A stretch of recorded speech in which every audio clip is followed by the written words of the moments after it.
সিদ্ধ চালের তৈরি পাঁপড়, সেই স্বাদ।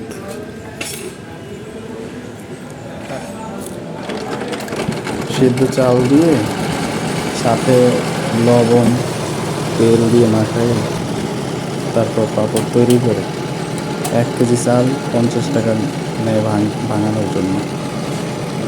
স্বাদ আছে, সেই স্বাদ।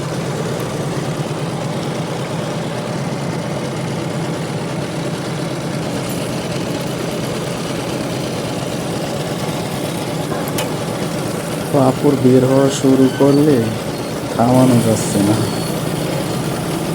দেখছেন কি অবস্থা, বের হইতেছে তো হইতেছেই, থামাথামি নেই।